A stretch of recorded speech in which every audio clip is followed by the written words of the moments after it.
எழுச்சி தமிழரை துணை முதல்வராக ஆக்குவார் என்று நாங்கள் நம்புகிறோம். அதிகாரத்தை வெல்வதா ஆட்சியை பிடிப்பதா? அல்ல, ஆட்சியை கூட பிடிப்போம். ஆட்சியிலும் பங்கு அதிகாரத்திலும் பங்கு என்பதால் 2026 விடுதலை சிறுத்தையுடைய முழக்கமாக இருக்க வேண்டும் என்பது விடுதலை சிறுத்தையுடைய இளைஞரணியுடைய கோரிக்கை. ஆனால் ஒரு 25 சீட்டாவது கொடுக்குற மாதிரி அவங்கள்ட்ட நம்ம கேட்கணும், கேட்கிற மாதிரி அவங்களை எங்களுக்கு கொடுக்கணும் அப்படின்றதுல நாங்கள் தெளிவாக இருக்கிறோம். அப்பத்தே அதிகாரத்தில் பங்கு கேட்க முடியும். 25 சீட்டு அதிகம்னு நினைக்கிறீங்களா? ஏன்னா நான் கம்மின்னு நினைக்கிறேன். 25 சீட்டாவது வாங்கினாதான் ஆட்சியில் பங்கு பெற முடியும். இப்போ கூட்டணி ஆட்சி மேலே மட்டும் வரணும்னு ஆசைப்படுறீங்களா? நான் நினைக்கிறேன் திமுக சொல்லி நினைச்சுக்கிறாதீங்க, இது அதிமுகவுக்கும் பொருந்தும். மேலே மட்டும் கூட்டணி ஆட்சி வரும்டா, மத்தியில் கூட்டாட்சி, மாநிலம் போட்டு வைக்கிறீங்க என்ன 2 பேருக்கு சொல்றேன் அப்படின்ட்டு. அதாவது இப்போதைக்கு அவங்க தானே அடுத்தது, திமுக அடுத்து பெரிய அமைப்பு அண்ணா திராவிட முன்னேற்ற கழகம் தானங்க. நான் அதை பேசக்கூடாதுன்னு நான் நினைச்சேன், ஏற்கனவே ஒரு சேனல்ல பேசிட்டேன். ஆனா நீங்க இப்ப திருப்பி அதை முடிஞ்சு போன கதையை கேட்குறீங்க. அதை பத்தி உங்களுடைய கருத்து தான் கேட்கிறேன். கருத்து தான் ரொம்ப கவலையான கருத்தா தானே இருக்கு. இது ஒரு மானங்கட்ட செயல் தானே, இதை நாங்கள் ஏற்றுக்க முடியல. விடுதலை சிறுத்தையோட இளைஞரணி ஏற்றுக்கல. உண்மையான ஒரு விடுதலை சிறுத்தையா இருந்தா அவர் போய் காலில் விழுந்திருக்க கூடாது. ஆனா காலில் போய் விழுந்துட்டாரு. பெரிய பெரிய தத்துவங்களை எல்லாம் பேசினவர், தந்தை பெரியாருக்கு எதிர்ப்பான கருத்துக்கள் பேசினவர், திராவிடத்தை எதிர்த்து பேசினவர், இன்னைக்கு இப்போ டொப்புக்குன்னு விழுந்துட்டாருங்க. இவர் புரட்சியாளர் அம்பேத்கருடைய கோட்பாடை படித்திருக்கிறாரா அப்படின்னு கேள்வி கேட்கிறேன். கீழே இருந்து போனப்ப இப்ப அந்த இன்டர்வியூ வர்றதுக்கு முன்னாடி ஒரு போனுங்க மலேசியால இருந்து என்ன வைராங்க, நான் என்ன செய்ய முடியும்? நான் சொன்னேன் அவர் நம்பர் இருந்தாரா, அந்த நம்பர் ஒன்று அனுப்பி நேரம் பேசிடான்ட்டு. நெசமாத்தேன் பிரதர், இது ஒன்றும் மறைச்சி பேசணும் சங்கத்தமிழ் இல்லை, அப்படிலாம் ஒன்றும் தெரியல. கரெக்டாக இது கடுமையான கண்டனத்துக்குரியது. சிறுத்தைகள் ஒவ்வொன்றும் அப்படியே கோபத்தில் இருக்கிறாங்க. ஏன்னா தலைவர் ஏதாவது செஞ்சிருவாரு, ஏதாவது சொல்லிடுவாரு, வருத்தப்படுவார். காலில் விழுவுறது தவறா அப்படின்னு இந்த இப்படி ஒரு பாயிண்ட் ஆஃப் வியூ வைக்கிறாங்கல்ல, அதுதான் போய் சொன்னேன். அவங்களை பூரா திமுக போன இவரை சொல்லி கொண்டாந்து இவ்வளோ சொல்லுங்க, இல்லை இன்னொன்று கேட்போம், இன்னும் ரொம்ப என்ன உள்கட்சி மேட்டரை நான் பேசுன்னு தப்பா எடுக்கப்படாது தோழர்களே. நான் அந்த இதில் பேசல, அவர் செஞ்ச தப்புன்றதை அவர் சுட்டி காட்ட வேண்டும் என்று பேசுகிறேன். இப்போ அவர் வெற்றி பெற்றது காரணம் அங்கே இருக்கிற விழுப்புரத்தில் இருக்கிற சேரி மக்கள். அதை மறுக்க முடியும். சேரி ஓட்டு அப்படியே விழுந்திருக்கு. அங்கே எத்தனை மூதாட்டிகள் இருப்பார்கள், வயது முதிர்ந்தவர்கள் இருப்பார்கள், கிழவன்மார்கள் இருப்பார்கள். அவர் காலைல போய் விழுந்து ஒரு போட்டோ அனுப்ப சொல்லுங்க. இல்லை பொன்முடி பொறுப்பாளராக இருந்தார், அவரும் ஒரு காரணம் தானே வெற்றிக்கு காரணம் கையை கொடுக்க வேண்டியதானே. கரெக்ட். திருப்பி காலில் விழுவாங்க. அதை சொல்லல, இவரும் ஒரு காரணம் சொல்றேன். வெற்றி அவரும் காரணம் தாங்க. அதாவது இங்கே ஒரு வெற்றி என்பது தனிப்பட்ட ஒரு சமுதாயத்தால் வராது. எங்கள் தலைவரே இப்போ ஒரு பேட்டி கொடுத்தாரு. இப்போ இன்னைக்கு பேட்டி வந்திருக்குது. இப்போ விடுதலை சிறுத்தைகளில் நான் 5 லட்சம் ஓட்டு வாங்கியிருக்கேன்னா வெறும் தலித்து ஓட்டு மட்டுமல்ல, வெறும் திமுக ஓட்டு மட்டுமல்ல, இதெல்லாம் கடந்த பொதுமக்கள் ஓட்டு எனக்கு வந்திருக்கிறது. வணக்கம் தோழர். வணக்கம். எப்படி இருக்கீங்க? நல்லா இருக்கிறேன். முதல்ல வாழ்த்துக்கள். விசிக அங்கீகாரம் அடைந்த கட்சியாக மாறி இருக்கிறது. என்னுடைய முதல் கேள்வியே இதை கேட்டுடுறேன். நம்ம போட்டிட்டு இருந்தால் எம்பி ஆயிருக்கலாம் அப்படின்னு இப்போ தோணுதா? அதாவது போட்டியிட்டால் நான் மட்டும் இல்லை, யார் போட்டியிட்டாலுமே எம்பி ஆகிருப்பாங்க. ரைட்டு, அது ஓகே. நமக்கு அந்த வாய்ப்பு கிடைக்கலையேன்னு தோணுதா? இல்லை, அப்படிலாம் எனக்கு இல்லை. நமக்கு என்ன இருக்குன்னா, அதாவது நமக்கான உரிமை, ஆனால் நம்ம கேட்டான். நம்ம தொடர்ந்து எனக்கு நம்ம ஒன்றும் அரசியல் இன்னைக்கு வந்தால் இல்லை, தொடர்ந்து இந்த பயணத்தில் இருக்கிறோம். இன்னமும் சொல்ல போனால் இன்றைக்கி எல்லா பேருமே எழுச்சி தமிழர் தான் அழைப்பாங்க. யாருமே அவர் பேரை திருமாவளவன் கூப்பிடுறதே இல்லை, எதிராளிகள் கூட. அந்த எழுச்சி தமிழர் என்ற பட்டம் நான் துபாயில் இருக்கும் பொழுது என்னுடைய முன் முயற்சியினால் அங்கே இருக்கிற விடுதலை சிறுத்தைகளும் ஒரு இஸ்லாமிய அமைப்பும் இணைந்து தான் கொடுக்கப்பட்டது. அந்த இன்னைக்கு எங்கள் தலைவர் திருமாவளவன் ஆன பிறகு பல பேருக்கு பேர் சூட்டியிருப்பார். எழுச்சி தமிழர் ஆன பிறகு சூட்டப்பட்ட முதல் பேர் என் பேர் தான். என்னோட உண்மையான பேர் சரவணன். சரவணன் என்பது சங்கத்தமிழ்னு அவர் அறிவிச்சார். அவ்வளவுக்கு பெருமையில் உண்டு. அதே நேரத்தில் இளைஞரணி அமைப்பில் நம்மளை இன்னைக்கு ஒரு பொறுப்பில் வைத்திருக்கிறார். இளைஞரணின்றது எவ்வளோ முக்கியம்னு உங்களுக்கு தெரியும். மாநில இப்போ நம்ம தொடர்ந்து அரசியலில் பணியாற்றி கொண்டிருக்கிறோம். அப்போ நமக்கு ஓரளவுக்கு இங்கிலீஷ் நல்லா பேசுவோம், ஹிந்தி நல்லா பேசுவோம். ரெண்டாவது நம்ம வெறும் அரசியலில் மட்டும் இருந்தால் பார்த்தாது, தேர்தல் அரசியல் இருக்கணுன்ற அந்த எண்ணத்தில் நம்ம போய் தலைவர்கிட்ட கேட்டோம். தலைவர் என்ன சொல்லிட்டாருன்னா, நம்ம அடுத்த முறை பார்ப்போம் தம்பி, இப்போ நீங்கள் விட்டுருங்க. அவர் இதற்கு முன்னால் இருந்தால் இப்போதும் அவர் விருப்பப்படுகிறார், ஆசைப்படுகிறார் அப்படின்னு விட்டார். நம்ம அது பெருசாக எடுக்கலை. இன்னைக்கு அண்ணன் ரவிக்குமார் வெற்றி பெற்றது கூட அது நம்ம வெற்றி பெற்ற மாதிரி நம்ம நான் மட்டுமல்ல, எங்கள் கட்சியில் இருக்கிற அனைத்து தொண்டர்களும் விரும்புகிறார்கள். அதை விட ரொம்ப முக்கியமானது, நான் இன்னமும் கூட கேட்டுதான் விஷயம் கொடுத்துருப்பார். நம்ம தலைவர்கிட்ட வாங்கியிருக்கான்னு வச்சுக்கலேன், உனக்கு இளைஞர்களுக்கு வாய்ப்பு தாருங்கள்னு. எனக்கு என்ன ஒரு சின்ன நெருடல் ஏற்பட்டது என்றால், இது அங்கீகாரம் அடையக்கூடிய ஒரு காலகட்டம். இந்த காலகட்டத்தில் நம்மளால ஒரு இழப்புகள் வந்துடக்கூடாது. நம்ம இன்னும் தேர்தல் அரசியலில் நம்ம முழுமையாக நம்ம இன்வால்வ் ஆகலை. அதை பற்றியான விளக்கங்கள்லாம் நமக்கு தெரியாது, ஒரு நடைமுறை சிக்கல் தெரியாது. ஏதோ நம்ம ஆசையில் போய் நம்ம கேட்டுட்டோம். உங்களுக்கு புரியுதா?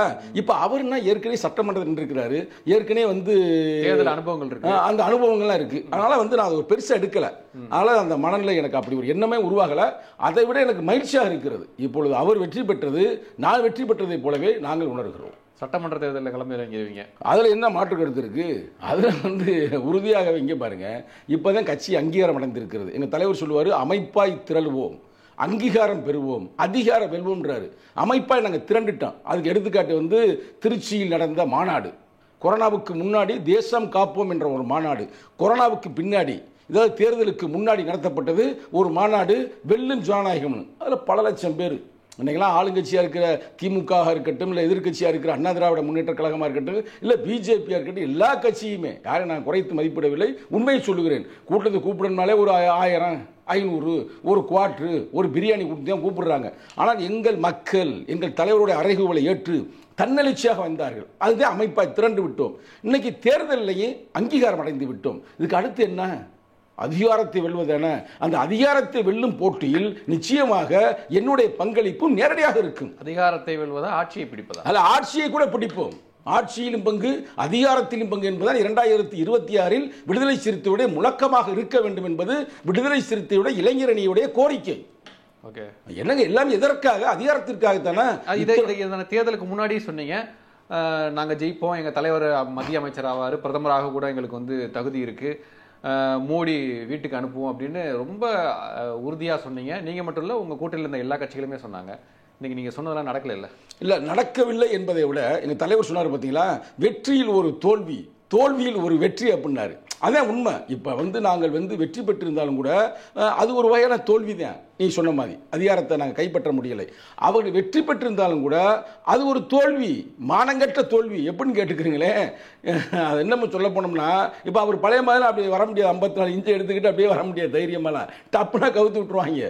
ஒரு பல்டி குமார் அங்கே இருக்கிறார். யார்? நிதிஷ்குமாரா நாயுடு இருக்கிறாப்புல. 2 பேரும் 2 தான். அவங்களுக்கு தெரியும், 2 அரசியலுடைய சாணக்கியர். 2 பேரும் இந்தியா கூட்டத்தில் இருக்க எல்லா தலைவரோடையும் ரொம்ப தொடர்பு. ஏங்க இந்தியா கூட்டணி உருவானதுக்கே வந்து நிதிஷ்குமார் தான் முக்கிய காரணம். இன்னமும் சொன்னோம், சந்திரபாபு நாயுடு தான் இவங்களுக்கு முன்னாடியே அவர் தலைமையில் இருந்தார். நான் இருக்கேன். இப்போ ஒரு காலத்தின் சூழ்நிலையில் அவர் வந்து அதிகாரத்தோட ஒரு பங்கில் இருக்கிறாரு. ஆனாலும் கூட எங்கள் தலைவர் சொன்ன கருத்து என் கருத்து இல்லை. எங்கள் தலைவர் என்ன சொன்னார்னா, இந்த இந்தியா கூட்டணியில் இருப்பவர்கள் இன்னும் கொஞ்சம் ஒற்றுமையாக இருந்திருக்க வேண்டும். எடுத்துக்காட்டுக்கு வந்து கேரளாவில் வந்து சம்பந்தம் இல்லாமல் போய் காங்கிரஸ் நிற்கிது. நீங்கள் கூட்டணியில் ஒன்றா இருக்கன்றீங்க, அப்போ உங்களுக்குள்ள ஏன் பிரிவு? அதுலேயும் குறிப்பாக வந்து ராகுல் காந்தி நிற்கிறாரு. ராகுல் காந்தி இங்கே சென்னையிலேயோ இல்லை மெட்ராஸ்லேயோ இல்லை தமிழ்நாட்டிலோ எங்கன்னாலும் ஜெயிப்பார்ல. கண்டிப்பாக. இந்த அவங்க 10க்கு 10 வந்திருக்கிறாங்களா நாட்டில், அவருக்கு இல்லாத ஆதரவா? அப்போ இதெல்லாம் விட்டு அங்கே போய் நின்றது தப்பு.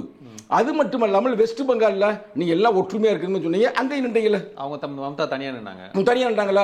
ஆம் ஆத்மிகளே ஒரு அண்டர்ஸ்டாண்டிங் இல்லைல்ல, பஞ்சாப்ல, டெல்லியில். இப்போ இதெல்லாம் ஒரு பிரச்சனை. எங்கள் தலைவர் தேர்தலுக்கு முன்னாடியும் சொன்னார், இப்போதும் சொல்லுகிறார். இப்போ இதெல்லாம் உணர்வதற்கான ஒரு காலகட்டமாக இவர்கள் இது உணர்வார்கள். இதெல்லாம் ஒற்றுமையாக இருந்தால் சொன்ன மாதிரி வந்திருக்கலாம்.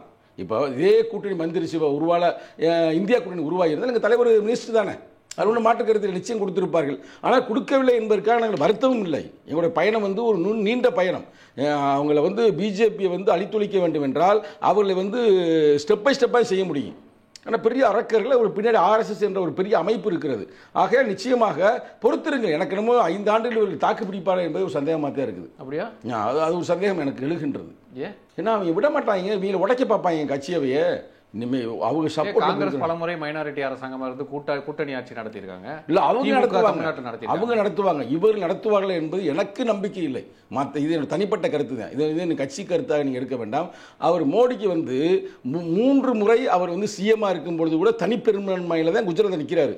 இதுக்கு முன்னாடி 2 முறை அவர் நின்றார் பார்த்தீங்களா, அப்பயும் தனிப்பெரும்பான்மை நின்றார். இப்போ அவருக்கு அவருடைய மனநிலை அதே மாதிரி தான் இருக்கும். உங்களுக்கு புரியுது? அப்போ வந்து என்ன செய்வார்னா, என்னுடைய கணிப்பு, ஏன்னா அவங்க வந்து ஏற்கனவே அனுபவப்பட்டவர் தானே. மகாராஷ்டிராவில் உடச்சிருக்காங்க கட்சியில் போகிறான். இது மாதிரி ஒருவேளை சந்திரபாபு நாயுடைய கட்சியை உடைச்சி அங்கேருந்து கூட எம்பி எடுக்கலாம், நிதிஷ்குமாரோட கட்சியிலேருந்து கூட எம்பி எடுக்கலாம், ஏனைய சில கட்சியிலிருந்து கூட எடுக்கலாம். நீங்கள் எந்த கட்சி நீங்கள் புரிஞ்சுக்கிறீங்க, அதை நான் சொல்ல முடியாது, ரைட்டா? அப்படிலாம் உடச்சி கிடச்சி ஏதாவது அமைப்பதற்கு முயற்சிக்கலாம். அப்போ அதெல்லாம் உன்னுணர்ந்து அவர்கள் இதை தடுப்பதற்கு முயற்சிகள் இருக்கிறது. ஏன்னா அவங்க வெறும் 272 மெஜாரிட்டியாக இல்லைல்ல, அதுக்கு ஏறக்கூடிய 240 நினைக்கிறேன், கரெக்டா? அப்போ மிச்ச ஆட்கள் பூரா வந்து ஏதாவது சிக்கல்களை உருவாக்கலாம். அது வரைக்கும் வாய்ப்புகள் அதிகமாக இருக்கிறது. பார்ப்போம். தமிழ்நாட்டில் பிஜேபி வளர்ந்துருக்குறோம், நாங்கள் 11% வாங்கியிருக்கிறோம் அப்படின்னு அவங்க மாறுதட்டி சொல்லிக்கிறாங்க. எப்படி உணர்றீங்க? எங்கே வளர்ந்துருக்குறாங்க? அதெல்லாம் வளரவே இல்லை. நாங்கள் ஜெயிக்கலையே தவிர எங்களுடைய வாக்கு சதவீதம் அதிகரிச்சு. ரைட். அதோடைய வாக்கு சதவீதம் யாரெல்லாம் அவங்களோட கூட்டத்தில் இருந்தாங்க நல்லா பாருங்க. அவங்களோட மெயினாக வந்து பாமக இருந்துச்சு. அந்த பாமகவுடைய ஓட்டுக்கள் இவங்களுக்கு கிடைத்திருக்குது. அது குறிப்பாக சில இடங்கள்ல அவங்க இடங்கள்லாம் இவங்க கூட அவங்க கிடைச்சிருக்கு. அப்புறம் அப்படியே வாங்க நம்ம அண்ணன் ஓபிஎஸ் இருந்தாரா? இப்போ டிடிவி இருந்தாரா? அதை விட ஏசி அதை விட அண்ணன் ஜான் பாண்டியன் இருந்தாரா? இப்போ இந்த ஓட்டுக்கள் எல்லாம் சேர்ந்ததே இவங்களுக்கு சொல்ற அந்த பெர்சன்டேஜ் தனியாக அவங்க எடுத்தீங்கன்னா அவங்களுக்கு வளர்ந்து வாய்ப்பு இல்லை.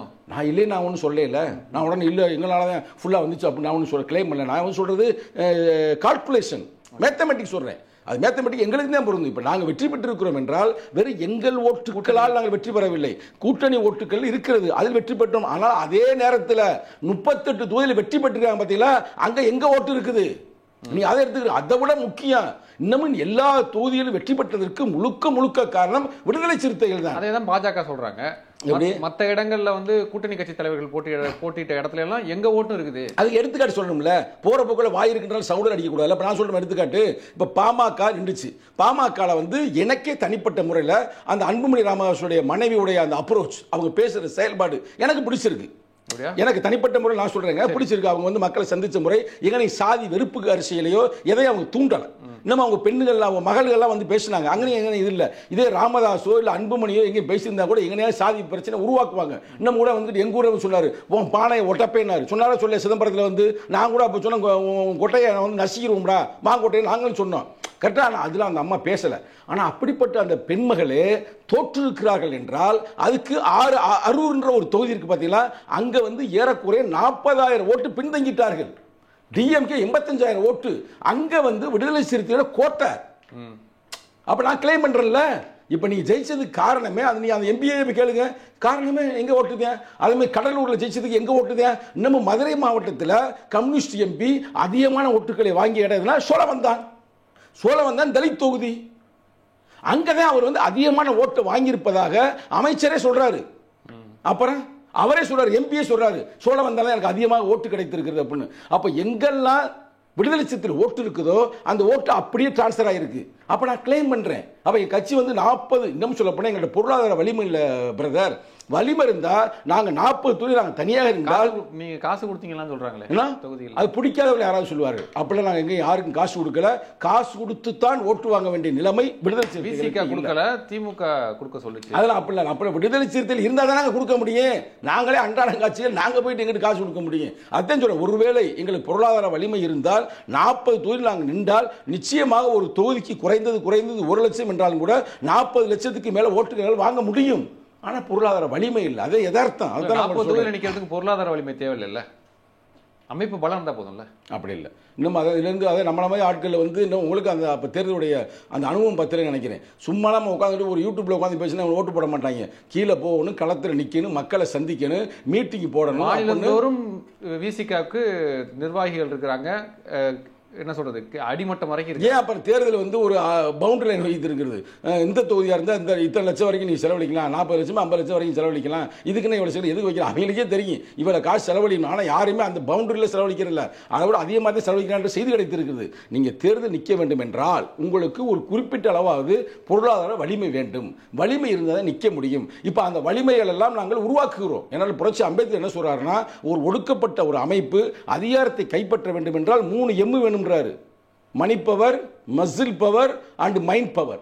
இந்த 3 பவர் இருந்தாதான் நீ அந்த பவரை பிடிக்க முடியும்ன்றாரு. இப்போ எங்களுக்கு பார்த்தீங்கன்னா மசில் பவர் இருக்கு, மக்கள் திரைச்சி இருக்கு நீங்க சொன்ன மாதிரி. அதே அதில் மைண்ட் பவர் இருக்கு, அதே எங்கள் தலைவரே இருக்கிறார்ல, ஒரு தத்துவ பேராசிரியராக இருக்கிறார்ல. ஆனால் மணி பவர் இல்லை. அந்த மணி பவர் எங்களுக்கு வந்துருச்சுன்னா நாங்கள் 234 தொழில் நாங்கள் கூட நிற்போம்ங்க. எப்படி வரும் அந்த மணி பார்ப்போம். இப்போ என்ன ஒன்றும் பிரச்சனை, மக்கள்கிட்ட நாங்கள் வந்து கலெக்ட் பண்ணி மக்கள்கிட்ட இருந்து நாங்கள் வந்து உருவாக்கி மாவ சொன்னார்ல, நீங்கள் மக்களிடம் செல்லுங்கள், மக்களே உங்களுக்காக வேலை செய்வார்கள், மக்களுக்கு எங்கள் திருப்பி உங்கள் கருத்துக்களை சொல்லுகின்றார்ல. அது மாதிரி அப்படி ஒரு வாய்ப்பும் இருக்கலாம். சிதம்பரம் தொகுதியில் வந்து திருமா அவர்களை தோற்கடிக்க பாட்டாளி மக்கள் கட்சியுடைய ஓட்டெல்லாம் அதிமுக டிரான்ஸ்ஃபர் ஆச்சு அப்படின்னு நிறைய பேர் பேசினாங்க, சோசியல் மீடியாலலாம் பார்க்க முடிஞ்சுச்சு. என்ன நடந்துச்சு சிதம்பரம்? அதாவது எப்படின்னா, எப்படி இருந்தாலும் பிஜேபி வந்து ஜெயிக்க முடியாது அப்படின்னு அவங்களுக்கு தெரிஞ்சிருச்சு. கரெக்டாக அந்த அம்மா வர புதிய வேட்பாளர் அங்கிட்டிருந்து வந்துச்சு, எங்கே வேலூர்லேருந்து வந்துச்சுனால ஜெயிக்க முடியாதுன்னு தெரிஞ்சிருச்சு. அப்போ ரெண்டாவது வந்து பாமகவுக்கும் பிஜேபிக்கும் உறவு வந்து தொண்டரிடம் இல்லை. யாரும் தொண்டரை எதிர்பார்க்க நைட்டு பூரா நீங்கள் வந்து ஏடிஎம்கிட்ட பேசிக்கிறீங்க, காலையில் திடீர்னு பார்த்தா நீங்கள் பிஜேபிக்கிட்ட போயிட்டீங்களா, மக்கள் ஏற்றுக்கொள்ளவில்லை. இது ஸ்வீட் பாக்ஸை வாங்கினால என்ன வாங்கல எதுவும் நமக்கு தெரியாது, அதான் டக்குன்னு மாறிட்டாலும் அது தொண்டர்கள் ஏற்றுக்கொள்ளவில்லை. அதனால் அவங்க பூரா வந்து ஏடிஎம்க்கு குத்திட்டாங்க. அதனால ஏடிஎம்கேக்கு டெபாசிட் கிடைச்சிருக்கு. ஆனால் இதுக்கு டெபாசிட் போட்டது உண்மைதானே? அது உண்மைதாங்க. அது டெபாசிட் போச்சே பிஜேபி, தெரியுமா தெரியாதா? டெபாசிட் போச்சு. இங்கே விழுப்புரத்தில் டெபாசிட் போச்சு, பாமக டெபாசிட் போச்சுங்க. நாங்கள் சொன்ன பார்த்தீங்களா, ஒரு டயலாக் சொல்லுவார் எங்கள் தலைவர், தொடர்ந்து சொல்லுவார். அதாவது இந்துக்களை பிஜேபியில் இருந்து மீட்டெடுக்க வேண்டும், இந்துக்களை. அதே நேரத்தில் வன்னியர் தோழர்களை பாமக இருந்து மீட்டெடுக்க வேண்டும். இப்போ அதே நடந்து போச்சுல.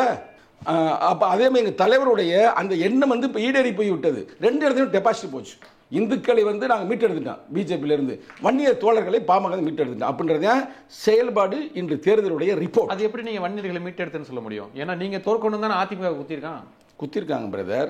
அதில் சில பேர் எங்களை குத்திவிட்டாங்கல்ல. அப்படியா? ஐயோ, அப்புறம் சில இடங்களில் வன்னியர் ஓட்டு அதிகமாக எங்களுக்கு ட்ரான்ஸ்ஃபர் ஆயிருக்கு. எங்களுக்கு SS பாலாஜி ஒரு வன்னியர் சமூகத்தை சார்ந்தவர், அவர் பிரச்சாரத்தில் முழுவீச்சாக செயல்பட்டார். அது மட்டும் இல்லாமல் இன்னமும் வன்னியர் சமூகத்தை சார்ந்த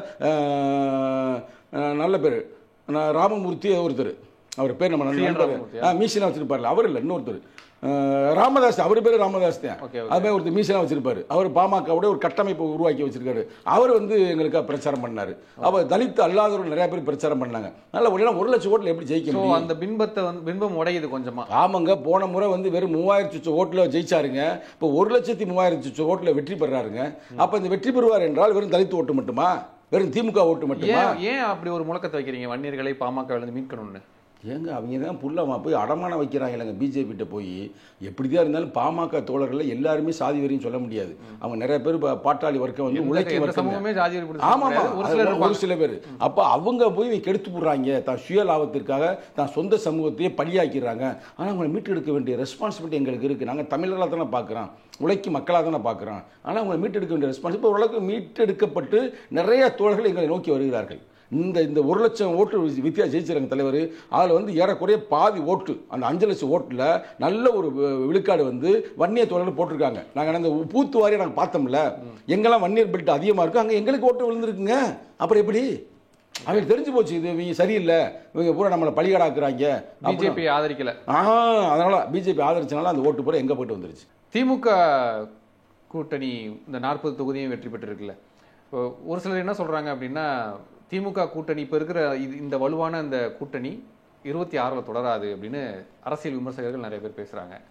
உங்களுடைய பார்வை என்னதுல? அது அவங்களுடைய ஆசையா இருக்கலாமுங்க. நம்ம அதுக்கெல்லாம் இப்போ பதில் சொல்ல முடியாது. 2026 இன்னும் எவ்வளவு நாள் இருக்கு தேர்தலில்? கொஞ்ச நாள் தான் இருக்கு. அப்படிலாம் இல்லை, ஒரு பார்க்க ஆரம்பிச்சிட்டாங்க. அப்படிலாம் இல்லை. ஆனால் வந்து தொடராதுன்னு சொல்கிறாங்கன்னா எந்த கருத்து கணிப்பில் தொடராது அப்படின்னு சொல்கிறாங்க எனக்கு தெரியவில்லை. ஆனால் ஒன்று நாங்கள் உறுதியாக இருக்கிறோம், அதில் வந்து மாற்று கருத்து இல்லை. விடுதலை சிறுத்தையுடைய இளைஞரணி நிச்சயமாக வலியுறுத்தும். பழைய காலங்கள் மாதிரி சும்மா 6 சீட்டு 7 சீட்டு அப்படிலாம் வாங்கிக்கலாம் இருக்க முடியாது. 10 சீட்டு வந்து கலைஞர் கருணாநிதி காலத்திலே வாங்கினேன். அதனால் வந்து ஒரு 25 சீட்டாவது கொடுக்குற மாதிரி அவங்கள்ட்ட நம்ம கேட்கணும், கேட்குற மாதிரி அவங்களை எங்களுக்கு கொடுக்கணும் அப்படின்றதுல நாங்கள் தெளிவாக இருக்கிறோம். அப்போத்தான் அதிகாரத்தில் பங்கு கேட்க முடியும். 25 சீட்டு அதிகம்னு நினைக்கிறீங்களா? ஏன்னா நான் கம்மின்னு நினைக்கிறேன். அப்போ பார்த்தீங்கன்னா மக்கள் நீங்களே சொல்கிறீங்க, நான் குறைந்தது 25 சீட்டாவது வாங்கினாதான் ஆட்சியில் பங்கு பெற முடியும். இப்போ வந்து கூட்டணி ஆட்சி வந்து மேலே மட்டும் வரணும்னு ஆசைப்படுறீங்களா? நான் நினைக்கிறேன் திமுக சொல்லி நினச்சிக்கிறாதீங்க, இது அதிமுகவுக்கும் பொருந்தும். மேலே மட்டும் வந்து கூட்டணி ஆட்சி வருன்றோம்டா, மத்தியில் கூட்டாட்சி மாநிலம் போட்டு வைக்கிறீங்க என்ன? 2 பேருக்கு சொல்றேன் அப்படின்ட்டு. அதாவது இப்போதைக்கு அவங்க தானே அடுத்தது, திமுக அடுத்து பெரிய அமைப்பு அண்ணா திராவிட முன்னேற்ற கழகம் தானாங்க. அப்ப மத்தியில வந்து கூட்டாட்சின்றீங்க, மாநிலத்தில் என்ன சொல்றாங்க தனியாட்சி அப்படின்ற மாதிரி சொல்றீங்க. அப்படி இருக்கக்கூடாது, இங்கேயும் ஒரு கூட்டாட்சி தத்துவம் உருவாக்க வேண்டும். கூட்டாட்சி தானே பலம், அது மாதிரி உருவானதான் சிறப்பு.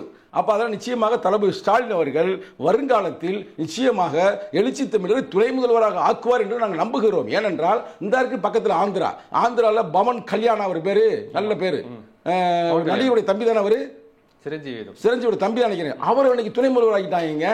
ஏங்க நாங்கள் 35 ஆண்டு காலமாக இந்த தேர்தல் அரசியல் இருக்கிற இந்த மக்கள் அரசியலுக்காக இருக்கிறோம். இன்று புரட்சி அம்பேத்கருக்கு பிறகு தந்தை பெரியாருக்கு பிறகு கருத்தியல் ரீதியாக களமாடக்கூடிய ஒரே தலைவர் எங்கள் தலைவர் தான். அப்போ எங்கள் தலைவருக்கான வாய்ப்புகள் திறந்து இருக்கிறது. இன்னைக்கு தலித் அல்லாத ஒரு ஓட்டு எங்களை நோக்கி வருகின்றது.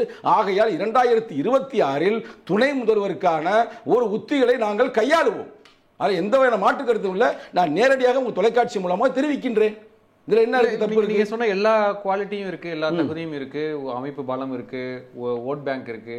ஆனால் இன்னமும் வந்து 2 சீட்டு 3 சீட்டு அப்படின்னு சொல்றது அப்படின்றதுக்கு பின்னாடி இருக்கிறது சாதி தானே. அதுதான் தெரிஞ்சது தானே.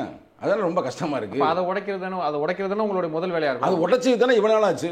2 சீட்டு தானே. எங்க 2 சீட்ல வந்து ஜெயிச்சு அங்கீகாரம் வாங்கிட்டோம்ல. இன்னி பாருங்க, இதுதான் கஷ்டம். உங்களுக்கு பிளேன்ல போயிருக்கீங்களா? பிளேன்ல வந்து முதல்ல ரன்வேல போறதே கொஞ்சம் கஷ்டம், கொஞ்சம் டிஃபிகல்ட்டா இருக்கு. டேக் ஆஃப் ஆயிடுச்சுன்னா அவனே மேட்டர் முடிஞ்சுச்சு. அப்புறம் அவ்வளவு இலக்கை நோக்கி யதார்த்தமா போய் இறங்கிடும். அதனால வந்து நிச்சயமாக நீ பாருங்களேன், இங்க பாருங்க, ஆரம்பத்திலே வந்து எங்களுக்கு 2009 நாங்கள் அங்கீகாரம் அடைஞ்சிருக்கணும். 2009 எங்கள் தலைவர் வந்து தனிச்சு நின்றார்.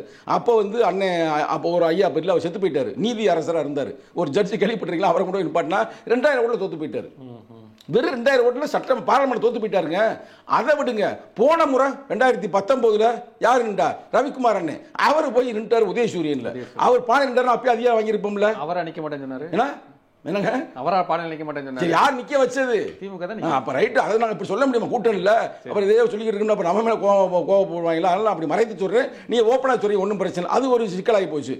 இப்ப இந்த முறை நாங்க 3 சீட்டு கேட்டோம். இப்ப 2 சீட்ல நாங்க வெற்றி பெற்று அங்கீகாரம் வாங்கிட்டோம். இனிதாங்க யுத்தமே இருக்குது.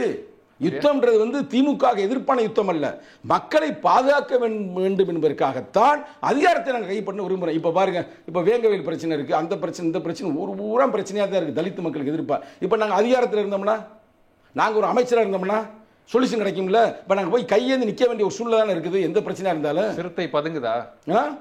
இல்ல, சிறுத்தைனாலே பாய போவதற்கு பின்னால் பதுங்குவது. அதுக்கு தான் பதுங்குதான். Come before the storm stoop to the conquer. ஆமா ஆமா, அதுல இதுல சிறுத்தைனாலே வந்து பதுங்கிதான் பாயும். தப்புன்னா பாய முடியாது. கரெக்டா இல்லையா? வலையில சிக்கிற மாதிரி தெரியும், ஆனா சிக்காது சிறுத்தை. சரி, அந்த பாய்ச்சல் எதை நோக்கி போகுதுன்னு பார்ப்போம். சமீபத்தில் ஒரு விமர்சனம் வந்துச்சு, இதோட முடிச்சுக்கிறேன். வெற்றிக்கு பிறகு போய் திமுக அமைச்சர் காலில் விழுந்தாங்க அப்படின்ற ஒரு விமர்சனம் வந்துச்சு. சுயமரியாதை பேசுற ஒரு அமைப்பு அப்படின்ட்டு. நான் அதை பேசக்கூடாதுன்னு நான் நினைச்சேன். ஏற்கனவே ஒரு சேனல்ல பேசிட்டேன். ஆனா நீங்க இப்ப திருப்பி வந்து அதை முடிஞ்சு போன கதையில கேட்குறீங்க. அதை பத்தி உங்களுடைய கருத்து தான் கேட்கிறேன். கருத்து தான் ரொம்ப கவலையான கருத்தா தானே இருக்கு. இது ஒரு மானங்கட்ட செயல் தானே. இதை நாங்கள் ஏற்றுக்க முடியல. விடுதலை சிறுத்தையோட இளைஞரணி ஏற்றுக்கல. உண்மையான ஒரு விடுதலை சிறுத்தையா இருந்தா அவர் போய் காலில் விழுந்திருக்க கூடாது. ஆனா காலில் போய் விழுந்துட்டாரு. சரிங்களா? அது ரொம்ப மனசு, எங்க தலைவருக்கே மன வழியில தாங்க இருக்கிறாரு. அதை நம்ம என்ன பேசணும்னா ரொம்ப எங்க பல்ல வந்து நாங்களே குத்தி மோந்து பார்த்தமே ஆகி போயிரு. அது விழுந்தது கடுமையான கண்டனத்துக்குரியது. இனியாவது அவர் வந்து திரும்பி இருக்கணும். ஒரு காலத்தில் வந்து அவர் வந்து பெரிய பெரிய தத்துவங்களை எல்லாம் பேசினவர், தந்தை பெரியாருக்கு எதிர்ப்பான கருத்துக்கெல்லாம் பேசினவர், திராவிடத்தை எதிர்த்து பேசினவர். இன்னைக்கு இப்போ டொப்புக்குன்னு விழுந்துட்டாருங்க. அது வந்து என்னத்தை சொல்றது, சிறுத்தை விழாதுங்க. நான் சொல்றேன், விடுதலை சிறுத்தைகளாக இருக்கின்ற எந்த தொண்டனும் போய் எவங்காலும் விழுக மாட்டேன். இதே எங்களுக்கு சொல்லப்பட்ட பாடம். அவர் சிறுத்தையா இருக்காருன்றது இப்ப அவருக்கு தான் தெரியும். இந்த கேள்வி அவரோட உள்கட்சி பிரச்சனை உருவாக்கி விட்டுறாதீங்க. மேற்கொண்டு சிக்கல்களை வந்து போயிரு. உண்மையில அது வந்து ரொம்ப வருத்தமான செயல். நான் கூட அதை பேச்சு நிப்பாட்டிட்டேன். சரி ரைட்டு, நம்மளோட பெரிய மனுஷன், வயசு கூடியவர், மேற்கொண்டு நம்ம ஏதாவது பேசணும்னா நான் போய் சீட்டு கேட்டேன். சீட்டு கொடுக்காத காழ்ப்புணர்ச்சியிலே அந்த பையன் பேசுகிறேன் அப்படின்னு நினைச்சிருவாப்புல. அப்படிலாம் இல்லை. நான் மட்டுமல்ல, சிறுத்தைகள் யாருமே ஏற்றுக்கொள்ளவில்லை. இப்ப கூட அதை ஏத்துக்காத கட்சி தானே. யாரும் ஏத்துக்கிற மாட்டாங்க. முதலமைச்சர் பொறுப்பேற்ற பிறகு யாரும் காலில் விழுவாதீங்க, சால்வ போடாதீங்க, புத்தகங்கள் கொடுங்க அப்படின்னு சுயமரியாதை கருத்துக்களை தான் சொன்னாரு. இல்ல, அவரே முதல்வரே வருத்தமா இருக்கிறாரு. இப்ப ஒரு பேச்சு கேட்கிறேன். இப்ப நான் கேட்கலங்க, என் கட்சியுடைய இளைஞரணி வந்து எல்லாம் என்ன மாதிரி இருக்க மாட்டாங்கல்ல, அவங்க கேட்கறாங்க, ஏங்க 2 சீட்ல ஜெயிச்சோம்ன்றக்காக இவர் போய் அங்க போய் விழுந்துட்டார்ல. ஓகே, விழுந்துட்டார், விடுங்க, ஒன்றும் பிரச்சனை இல்லை. பெண்மகள்கிட்ட விழுந்து கூட ஒரு சிறப்பு தான். போய் நல்ல வேலை அந்த பொன்முடி காலில் விழுகாம ஒரு பெண்மகள் காலில் விழுந்து ஒரு சிறப்பு. இப்போ எங்கள் தலைவர் கல்யாணம் பண்ணலை. நான் சொல்லலைங்க, நீ வாடி என்னை மாட்டக்கூடாது. தலைவர் வந்து கல்யாணம் பண்ணலை. இப்போ அவங்க அம்மா வந்து இருக்கிறாங்க, வயது முதிர்ந்தவள், ஏறக்குறைய ஒரு 90 வயதுக்கு அந்த அம்மாவுக்கு. எங்கள் தலைவருக்கு 62னா பார்த்துக்கிறீங்க, 62 63 பார்த்துக்க. அவங்களுக்கு வந்து ஏறக்குறைய 80க்கு மேலே, 90ல் 80க்கு மேலே. அந்த அம்மா காலில் வந்து திமுக காரன் போகிற வந்து விழுவானா? விழமாட்டான்ல. ஏன்னா அவங்க வந்து உண்மையிலேயே வந்து திராவிட கோட்பாடு படிச்சிருக்கிறாங்கல்ல. தந்தை பெரியாரிய கோட்பாடுகளையும் அண்ணா கோட்பாடுகளையும் டாக்டர் கலைஞர் கருணாநிதி கோட்பாடு படித்திருக்கிறார்கள். இவர் புரட்சியாளர் அம்பேத்கருடைய கோட்பாடை படித்திருக்கிறாரா அப்படின்னு கேள்வி கேட்கிறேன். கீழே இருந்து போனப்ப இப்ப அந்த இன்டர்வியூ வர்றதுக்கு முன்னாடி ஒரு போனுங்க, மலேசியால இருந்து என்ன வைராங்க, நான் என்ன செய்ய முடியும்? நான் சொன்னேன், அவர் நம்பர் இருந்தாரா, அந்த நம்பர் ஒன்று அனுப்பி நேரம் பேசிடான்ட்டு. நிஜமா தான் பிரதர், இது ஒன்றும் மறைச்சி பேசணும் சங்கத்தமிழ் இல்லை. அப்படிலாம் ஒன்றும் தெரியல. கரெக்டாக இது வந்து கடுமையான கண்டனத்துக்குரியது. சிறுத்தைகள் ஒவ்வொன்றும் அப்படியே கோபத்தில் இருக்கிறாங்க. ஏன்னா தலைவர் ஏதாவது செஞ்சிருவாரு, ஏதாவது சொல்லிடுவாரு, வருத்தப்படுவார். காலில் விழுவுறது தவறா அப்படின்னு ஒரு இந்த இப்படி ஒரு பாயிண்ட் ஆஃப் வைக்கிறாங்கல்ல. அதுதான் போய் சொன்னேன். அவங்கள பூரா திமுக போன இவரை சொல்லி கொண்டாந்து இவ்வளோ சொல்லுங்க. இல்லை இன்னொன்று கேட்போம், இன்னும் ரொம்ப என்ன உள்கட்சி மேட்டரை நான் பேசுன்னு தப்பா எடுக்கப்படாது தோழர்களே. நான் அந்த இதில் பேசல, அவர் செஞ்சு தப்புன்றதை அவர் சுட்டி காட்ட வேண்டும் என்று பேசுகிறேன். இப்போ அவர் வெற்றி பெற்றது காரணம் அங்கே இருக்கிற விழுப்புரத்தில் இருக்கிற சேரி மக்கள், அதை மறுக்க முடியும், சேரி ஓட்டு அப்படியே விழுந்திருக்கு. அங்கே எத்தனை மூதாட்டிகள் இருப்பார்கள், வயது முதிர்ந்தவர்கள் இருப்பார்கள், கிழவன்மார்கள் இருப்பார்கள். அவர் காலைல போய் விழுந்து ஒரு போட்டோ அனுப்ப சொல்லுங்க. இல்லை, பொன்முடி பொறுப்பாளராக இருந்தார், அவரும் ஒரு காரணம் தானே வெற்றிக்கு காரணம் கையை கொடுக்க வேண்டியதானே. கரெக்ட். திருப்பி காலைல விழுவாங்க. அதை சொல்லலை, இவரும் ஒரு காரணம்னு சொல்கிறேன். வெற்றி அவரும் காரணம் தாங்க. அதாவது இங்கே ஒரு வெற்றி என்பது தனிப்பட்ட ஒரு சமுதாயத்தால் வராது. எங்கள் தலைவரே இப்போ ஒரு பேட்டி கொடுத்தாரு. இப்போ இன்னைக்கு வந்து பேட்டி வந்திருக்குது. இப்போ விடுதலை சிறுத்தைகளில் நான் 5 லட்சம் ஓட்டு வாங்கியிருக்கேன்னா வெறும் தலித்து ஓட்டு மட்டுமல்ல, வெறும் திமுக ஓட்டு மட்டுமல்ல, இதெல்லாம் கடந்த பொதுமக்கள் ஓட்டு எனக்கு வந்திருக்கிறது, வன்னியர் தோழர் ஓட்டு வந்திருக்கிறது, ஆனால் வெற்றி பெற்றுக்கிறேன்றாரு. அதே யதார்த்தம். இவரும் பொன்முடியினால தான் வெற்றி பெற்றாரா அப்படின்னு நான் அப்படி சொல்ல முடியாது. அங்க இருக்கிற தோழர்கள் எவ்வளவு பேர் வேலை பார்த்திருப்பாங்க, திமுகலேயே அங்க இருக்கிற தொண்டர்கள் எவ்வளவு பேர் வேலை பார்த்திருப்பாங்க, உண்மையை வேலை பார்த்திருப்பாங்க. கூட்டு முயற்சி தாங்க வெற்றி. அதில் போய் காலில் விழுகிறது என்பது கடுமையான கண்டனம். அதுக்கு வார்த்தையே இல்லை. அவளுக்கு சொல்லலாம், அவர் வாயை மூடி கிடக்கிற ஏதாவது ஒரு பேட்டி ஈட்டியை கொடுத்து நான் தெரியாமல் செஞ்சுட்டேன் அப்படின்னு பேசினாருன்னா சிறப்பாக இருக்கும். அதை விடுதலை சிறுத்தையோட இளைஞரணி எதிர்பார்க்கிறது. ஓகே, பார்க்கலாம். நிறைய விஷயங்களை பகிர்ந்தீங்க. கூடிய விரைவில் கூட்டாட்சியில் விடுதலை சிறுத்தைகள் கட்சி ஒரு அங்கம் வைக்கும் ஆட்சி அதிகாரத்தில் அப்படின்னு சொல்லியிருக்கிறீங்க. வரவேற்கிறோம். உங்களுடைய கருத்துக்களை பயந்தமைக்கு ரொம்ப நன்றி. நன்றி, வணக்கம்.